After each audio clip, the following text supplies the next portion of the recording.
Good evening all of you. आज एक बहुत ही सेंसिटिव टॉपिक पे मैं बात करने जा रहा हूँ। बहुत सारे ऐसे स्टूडेंट्स हैं जो एकदम लास्ट लेवल पर आकर रुक जाते हैं, अटक जाते हैं, उनका क्लियर नहीं होता है। मेरी बहुत सारे स्टूडेंट से बात होती है, प्लस मेरे बहुत सारे रिलेटिव्स भी हैं, मेरे छोटे कज़न्स और मेरे से जो बड़े मेरे भैया लोग हैं वो भी हैं एग्जाम्पल्स। मेरे सामने बहुत सारे एग्जाम्पल्स हैं। मैंने ऐसा देखा है, इंटर क्वालिफाई हो गया, आर्टिकलशिप भी कंप्लीट हो चुका है, फाइनल का एग्ज़ाम है, जो 2, 3, 4 अटैम्प्ट दे चुके हैं, फिर भी वो क्लियर होने का नाम ही नहीं लेता। जब आपके पास डिग्री आने वाली होती है और बस आप एक चीज़ की वजह से अटक जाते हो ना, तब सबसे ज़्यादा दुख होता है कि यार मेरी लाइफ एक स्टक हो गई है। मतलब यू आर लाइक, तुम्हारी ज़िंदगी एक लूप में चली जाएगी, एक ही बार वहीं पे चक्कर काट रहे हो। हर 6 महीने में वही एग्ज़ाम दो, वही रिवीजन करो, वापस से वही सदमा झेलो, एक लूप में अटक जाती है ज़िंदगी। अब क्या किया जाए? हाफ सीए की एक्चुअली, मतलब मैं बता देता हूँ, एक फुल सीए के मुकाबले वैल्यू बहुत कम होती है। अगर आप अपने बायोडाटा रेज्यूम में लिखते हो कि आप सीए इंटर क्वालिफाइड हो या आप सीए फाइनलिस्ट हो, तो आपकी सीवी का बहुत ज़्यादा वैल्यू नहीं होता है in the employment industry. Degrees after all full degree, you can not have a half doctor, half engineer, likewise कोई भी डिग्री हो, वो हाफ होने से ना एक हमेशा कमी रह जाती है। हम लोग को फुल डिग्री चाहिए, तो क्या करें? 3 रास्ते हैं, 3 ऑल्टरनेटिव्स है जो मैं बताने जा रहा हूँ, डिस्कस करने जा रहा हूँ। एक alternative, I will take example of my cousin brother, वो मुझसे बहुत बड़े हैं, उनको मैंने अपने आप आंखों के सामने देखा है, तो इसीलिए मैं तुमको एग्जाम्पल उनका दे सकता हूँ।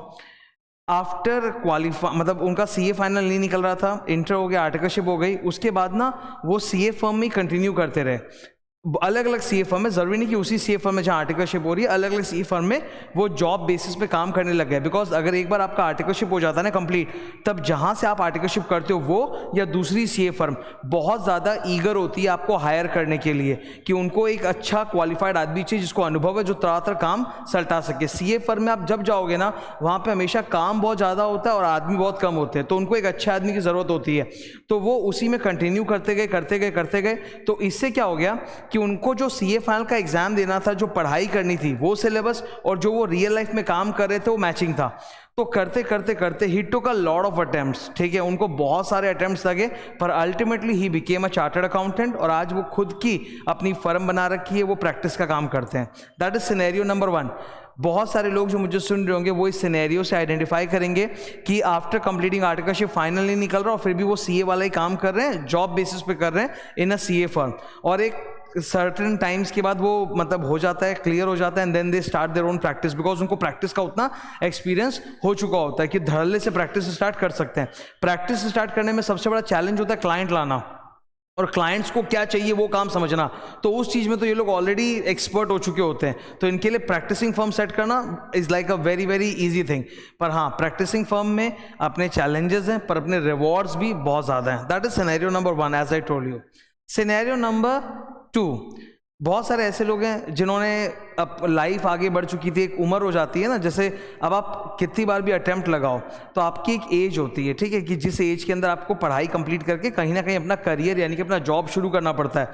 तो आप शायद उम्र की उस दहलीज पे आ गए कि अब आप और वेट नहीं कर सकते सीए फाइनल क्लियर करने का। You have to like get married, you have to start your career, पैसा कमाना स्टार्ट करना है, जॉब स्टार्ट करना है। तो बहुत सारे लोग हैं वो अपना लाइफ स्टार्ट कर देते हैं, मतलब मैरिज भी हो गई और करियर भी स्टार्ट कर दिया। अब उनको लुक बैक करके एक याद आ रहा है कि यार बस मेरे पास वो एक फाइनल का एग्जाम मेरा हो जाता ना, तो I would have gotten the CA degree, और सीए डिग्री आ जाती तब तो मैं तरह लाइफ में ग्रो करता है। क्योंकि फर्क पड़ता है, अगर आपके पास डिग्री आ जाती है और आप जॉब में कहीं पे हो ना, तो आप जिस में अटके हुए हो आपका प्रमोशन हो जाता है, यू बिकम अ मैनेजर, और भी स्पीड से आपकी ग्रोथ होने लग जाती है। तो वैसे लोगों को उनके लिए थोड़ा और डिफिकल्ट होता है, बिकॉज वो पढ़ाई से कट चुके होते हैं, ठीक है। मेरे पास एक मतलब ऐसे बहुत सारे हैं, बट एक पर्टिकुलर कॉल आया था, एक लेडी थी, हर सन इज़ एन इंजीनियर, वो इंजीनियरिंग कॉलेज में पढ़ रहा है, और वो मैम भी बहुत अच्छे पोजीशन पे ऑलरेडी कंपनी में काम कर रही है बैंगलोर में, ठीक है। पर अब वो चाहती हैं कि किसी भी तरह वो सीए का डिग्री अपना अचीव करें, तो कैसे करें? उन्होंने 1-2 अटैम्प्ट भी दिए, क्लासेस भी की, नहीं हुआ, तो उनको समझ में आ रहा how to go about it. तो ऐसे लोगों के लिए मैं बता देता हूँ, आपके लिए डिफिकल्ट है, इम्पॉसिबल नहीं है, डिफिकल्ट है। बिकॉज सबसे बड़ी बात है कि you are not into that zone. एक बार मैरिज हो जाती है, फैमिली क्रिएट हो जाता है, फिर आप ऑलरेडी जॉब कर रहे हो, और जॉब जो होता है ना आपकी एकदम क्रीम अमाउंट ऑफ जो एनर्जी होती है, टाइम होता है, वो कंज्यूम कर लेता है. So you are left with very little productive time. In case of that ma'am, she had weekends off. उन्होंने बोला मेरा मंडे टू फ्राइडे जॉब रहता है और वीकेंड्स ऑफ है और फैमिली भी बहुत सपोर्टिव है, तो वो हर्डल नहीं था. तो फिर भी स्टिल आपके पास कम टाइम है. एक रेगुलर स्टूडेंट के पास अगर 7 दिन होते तो आपके पास सिर्फ 2 दिन है आउट ऑफ 7 डेज. तो since you have less time और वो एक होता है ना, डिस्कनेक्ट हो गए पढ़ाई से. पढ़ाई की दुनिया में जब तक आप रहते हो ना, तो बहुत ईजी होता है चीज़ों को समझना, करना, क्रैक करना. और जब आप उस दुनिया से निकल जाते हो तो वही चीज़ें आपको पलट के आप देखते हो तो बहुत हार्ड लगती हैं. ऐसे लोगों के लिए मैं फिर से बोल रहा हूँ, डिफिकल्ट है, बहुत डिफिकल्ट है, इम्पॉसिबल नहीं है. अब थोड़ा सा वो अगर एफर्ट मारे तो ग्रुप करके निकाल सकते हैं, पर उनको एक लॉन्ग प्लान हाथ में लेके चलना चाहिए. अगर आप बहुत दिन से पढ़ाई से डिस्कनेक्ट होकर फिर घुसे हो, you should have a long plan in your hand.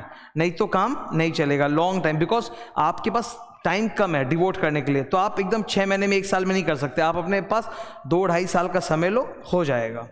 Third category is वो जो अभी लाइफ के उस थ्रेशोल्ड पर नहीं आए हैं, मतलब you are less than 28 years old. मैं एक बार रफली 28 ईयर्स की एज बोल रहा हूँ, ज़्यादा कम ऊपर नीचे हो ही सकता है, बट मैं रफली बोल रहा हूँ 28 ईयर्स के नीचे क्या आप हो, ठीक है, और आप अटक गए हो इस साइकिल में और आपको समझ में नहीं आ रहा मैं निकलूँ कैसे इस साइकिल से. बिकॉज अभी थोड़ा ठीक है, मैरिज अभी थोड़ा पुश हो सकता है, जॉब भी जो बढ़िया, मतलब एक होता है मतलब चल रहा है जॉब बस, और एक होता है बढ़िया जॉब, वो भी आप थोड़ा पुश कर सकते हो because still you are in your 20s. Okay, तो तुम्हारे लिए सबसे ज़रूरी एक मैं बता देता हूँ, 2 बातें हो सकती है. नंबर 1, यहाँ पे 2 केसेस है. Number 1, you don't stop your life.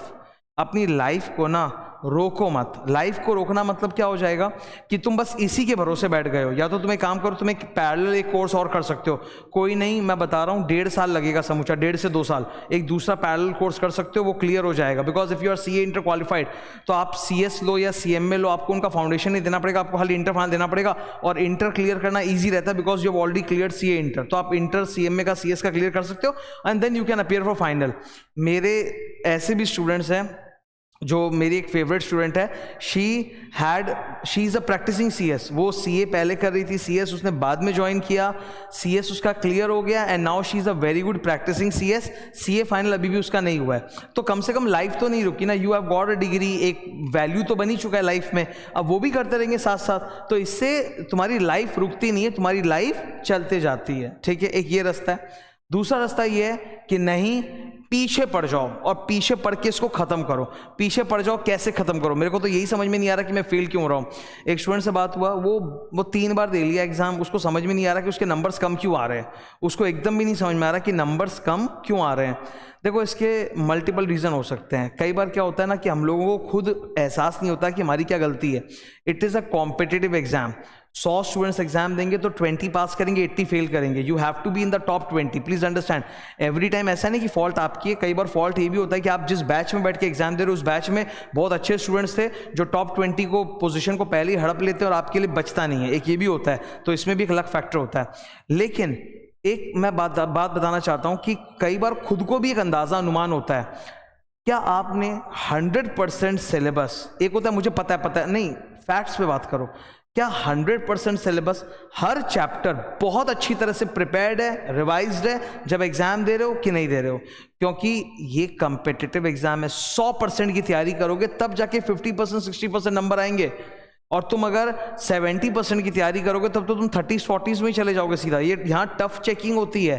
जो MCQs भी आते हैं ना, वो टफ लेवल के होते हैं, वो हल्के फुल्के MCQs नहीं होते. और डिस्क्रिप्टिव क्वेश्चन तो है ही.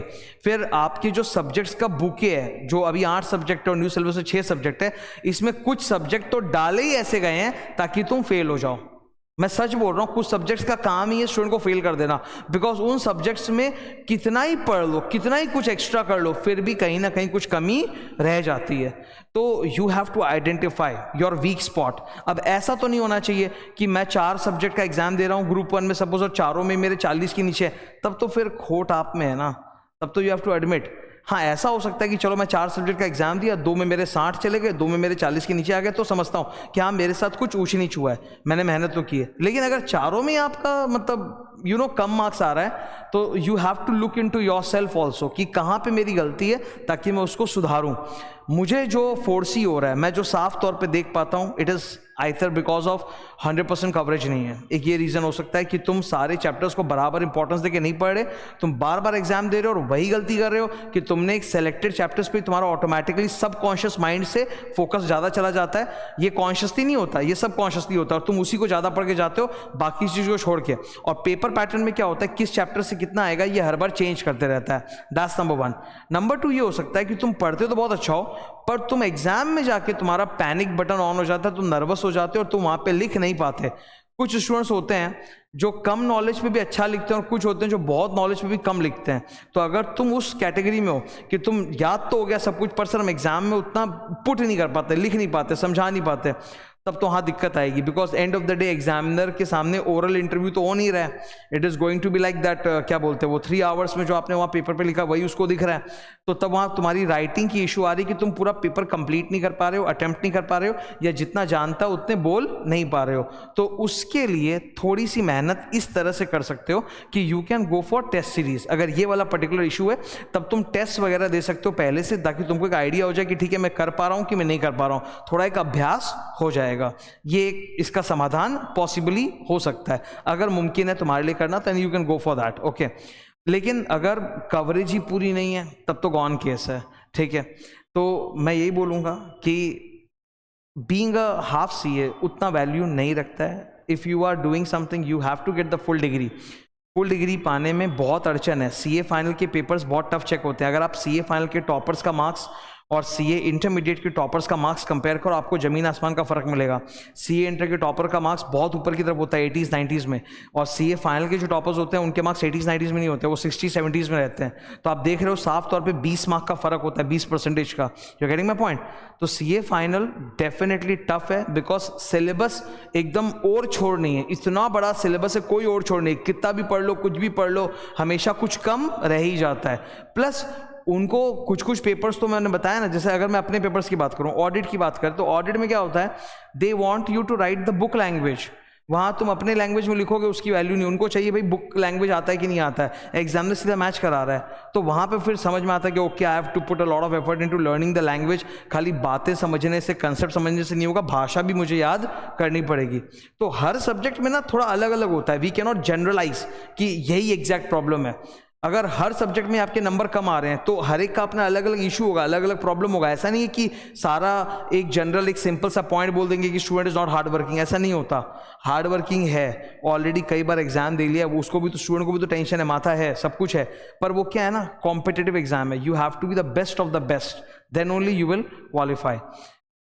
और मैंने बहुत सारी बातें बताई इसके बारे में कैसे गो थ्रू करना है, और भी समस्याएं होंगी, मैं इसके ऊपर फिर से आता रहूँगा। बिकॉज मैं बता रहा हूँ इंडिया में आज के दिन लाखों ऐसे स्टूडेंट्स हैं जो सीए फाइनल के एग्ज़ाम चक्कर में अटक गए हैं, वो निकल ही नहीं रहे हैं और उनसे उनकी लाइफ अटक गई है। मेरे रिलेटिव्स में आज भी हैं, मेरे कजन्स हैं, मेरे रिलेटिव्स हैं जो फंस गए हैं। वो मुझसे पूछते हैं और मैं निशब्द हो जाता हूँ कि मैं पता नहीं क्या बोलूँ, क्या चीज़ ऐसा बोल दूँ जिससे वो ठीक हो जाए। क्योंकि आप जब फेल होते हो ना लगातार बार बार, तो हिम्मत भी टूट जाती है, और जो जगह जगह से सिंपैथी मिल रही होती है वो भी फिर कम होना स्टार्ट हो जाती है, तो और मुश्किलें बढ़ जाती हैं। Thank you.